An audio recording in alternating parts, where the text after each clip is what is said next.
el Pla General i aquests espais tenia una coherència.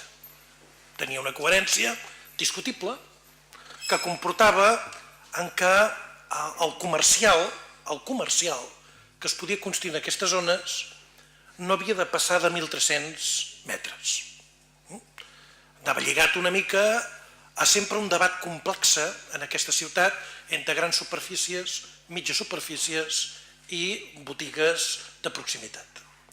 I clar, aquests canvis ad hoc, gairebé, diríem, a petició de propietaris que, evidentment, si tenen un sòl, se'l volen vendre l'abans possible, i més en temps de crisi, i d'empreses que demanen gairebé trajo a mida, perquè una de les empreses que pot venir té una superfície fins i tot menor de 1.300 metres quadrats i ara podrà construir una superfície de 2.500.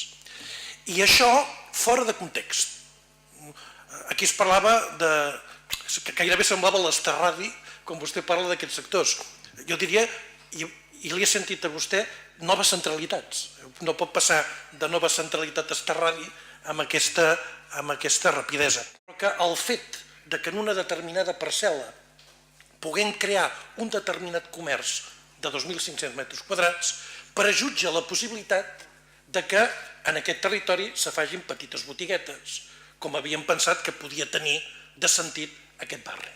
Per tant, canvis substancials, és a dir, a partir d'aquestes propostes hi ha canvis que penso que no ens podem permetre. És cert que els propietaris d'aquestes parcel·les, molts d'ells volen vendre, i si ve algú a comprar, algú diria, home, el lògic és que ho facilitem. Però una ciutat que està tan construïda com la nostra, tenir uns espais que en el futur, si sortim d'aquesta crisi, poden mirar-se amb ulls diferents, convindria no donar tantes facilitats. Probablement perdrem. És allò de guanyareu però no convencereu. Probablement avui s'aprovarà aquest fet. Però penso que és un error. És un error fins i tot des de l'òptica que vostès m'han comentat més d'una vegada en les reunions de les comissions informatives. D'intentar fins i tot no fer errors que abans s'havien fet i estem pagats. Penso que serà un error i per tant votarem en contra.